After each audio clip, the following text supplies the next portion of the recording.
One bad trip. A dimenhydrinate or Dramamine trip report by Hardcore Roger. Posted to earwid.org July 21st, 2006. About 3 months ago, I had experienced a bad trip on dimenhydrinate and wanted to report it, but completely forgot about it. So, now that I have found the time, I figured, better late than never. I was in my room by myself that evening. I'm a junior in high school, and I was all out of hallucinogenic drugs. The town I lived in was completely dry that day for some reason, and I was unable to locate any of my hallucinogens of choice. Being an addict of 3 years, the only answer to this predicament was to substitute with another drug because, well, after all, what's an evening without tripping? So, I decided to substitute with dimenhydrinate, which I conveniently have access to 24 hours a day, any day. I've taken this drug a couple of times in the past with pleasant results, but didn't do it regularly because I liked LSD better. My mindset wasn't the best one I could have been in because I expected that the dimenhydrinate was going to make me sick, but that didn't stop me from taking a whole lot of those tabs. I downed 24 of them, 1,200 milligrams orally with water, whereas I would have normally taken 12. Since I was kind of bummed that afternoon, I thought I might as well double the dose for a stronger trip, and to make up for my lack of acid. Bad idea. I waited for the effects to come on, sitting in my room at my computer, just listening to music. The following timeline started at around 8:30 PM, about the time I dropped the tabs. T plus 30 minutes. I feel that comforting feeling coming over my body like a warm blanket. I stopped playing the card games on my computer and just listened to the music because my coordination was leaving me and the games were becoming difficult to focus on. Music, as I learned through past experiences, is very important to a high-dose dimenhydrinate trip because it settles me down, keeps me grounded, and prevents me from freaking out if the trip gets too strong. And so, I kept the music going as I watched a few minor hallucinations start to materialise in front of me. These minor hallucinations were fun to watch, but not very pronounced. The major ones were yet to come, as the drug has not yet reached its peak. I also note that the comfortable feeling was starting to leave, and was being replaced by an odd, unstable feeling of not being grounded. T plus 45 minutes. Something doesn't feel quite right. I think the double dose is starting to take its toll as I slip deeper into that dreamlike dimension. The body trip at this time is fairly uncomfortable, as I feel as if I'm not level with the ground, like I'm standing on an angle. The floor, ceiling, and all of the walls in my room have taken on a rubbery shaking motion.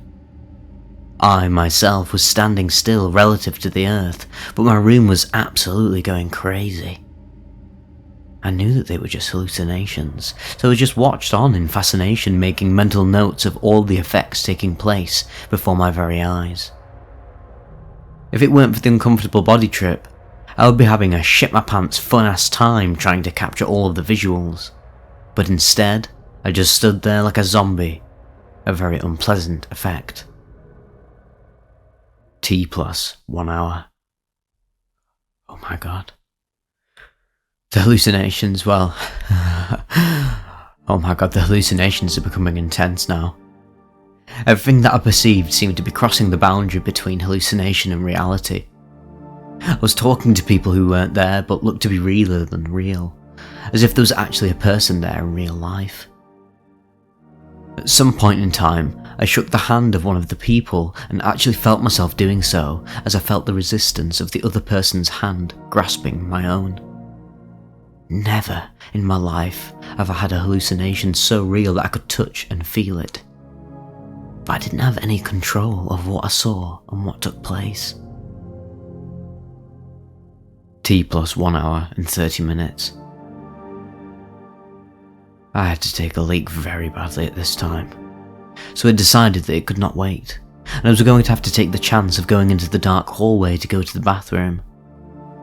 I was walking through the hallway, and the most frightening experience I've ever had on drugs had happened. The hallway was crowded with people that I had no idea who they were. It was impossible that this could have been real because there were only 3 other people in the house who were all asleep before I took the pills. I figured that since the people in the hallway couldn't be real, that I would just walk through them, but when I tried this, I would run into a person and actually hit them. I would be knocked back, and the person would turn to me and his face would light up, revealing the grotesque face of a human that had died decades ago. The image of a common living dead stereotype. As this happened, they would curse me out using a dialect that I have never heard before, but could somehow understand and speak fluently. This language that they spoke contained some of the vilest profanities that I have ever heard in existence. All of the Walking Dead were large in size, and I evaluated that each one could whoop my ass blindfolded. I was as careful and courteous as possible as I made my way through the crowd of living dead giants, trying not to piss any of them off because I feared that if one went to kick my ass, they would be so real that I could feel every bone in my body being broken. Not the kind of chance that I would want to take, but it was impossible not to collide with any of them because the hall was so damn crowded. Every time I ran into one, the face spun around and lit up, as I would be cursed out again in the harshest language there is. I finally made my way into the bathroom and turned on the light. My stay in the bathroom was surprisingly uneventful because the light was too bright for me to see any visuals. I then remembered that the lighting needs to be kind of dim for visuals to be seen on Diamond Hydronate, and the bathroom being so well lit that it didn't allow any visuals to be in sight. Well, I must say that I was happy about this. I finished up and decided that I couldn't sleep in the bathroom just to avoid the hallucinations, so I mustered up all of my courage and opened the bathroom door to head back to my room. As I opened it, I found my parents standing there waiting for an explanation for all the noise I made in the hallway and to whom I was just talking to. I knew I was so messed up that I just didn't answer, and I walked back to my room as my parents followed me. I got to my room and turned off the music so I could explain to my parents what was going on. I started to talk to my parents, trying to make up the best excuse possible, when suddenly they just vanished into thin air before my very eyes. I then knew that they were just another hallucination manifested into reality by my own mind. All of it seemed too real for me to know it was a hallucination. This freaked me out hardcore because now I was seeing things that gnawed at my fears and insecurities with no way of stopping them. T plus 2 hours and 15 minutes. This somewhat fun but interesting trip is now turning into a nightmare. The Diamond Hydronate for some reason isn't letting me fall asleep to escape the horror. My entire room has become haunted and possessed by evil spirits. All of the furniture is moving and morphing into ridiculous shapes. Some of them are growing legs and walking around my room, laughing at my expense.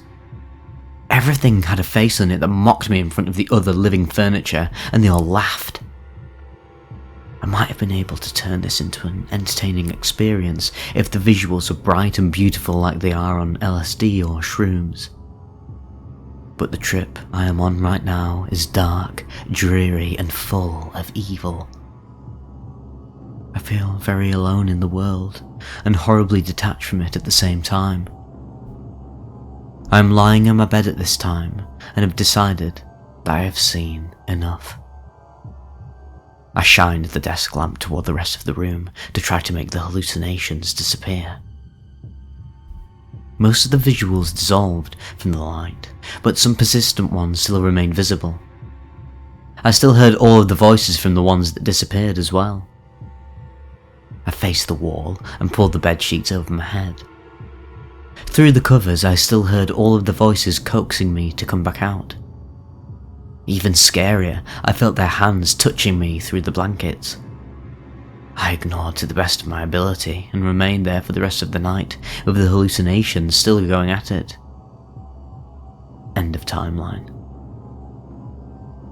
I was still hiding under my sheets as morning came. I didn't sleep at all and was physically and mentally drained. It utterly amazed me how real the hallucinations were, both spatially and in their duration. This was the only instance where I couldn't possibly tell the difference between reality and a figment of my imagination. This was the number one most scariest drug experience that I have ever had, and hope I ever will have. I feel extraordinarily lucky that I still have my sanity today, or so I hope. A lesson I learned is to reserve and respect these substances for their intended uses, because even a minor anti-emetic drug such as dimenhydrinate can produce effects that can leave me hanging on the frayed ends of sanity. I am now in the Narcotics Anonymous program, with 76 days clean of all mind-controlling and altering substances, even ecstasy and acid. Those are my drugs of choice that I was just unable to quit, even if it meant my life. But now, I'm on a new chapter in my life, where I'm working to make ends meet. I'm finally getting my life back, and I'm feeling myself once again.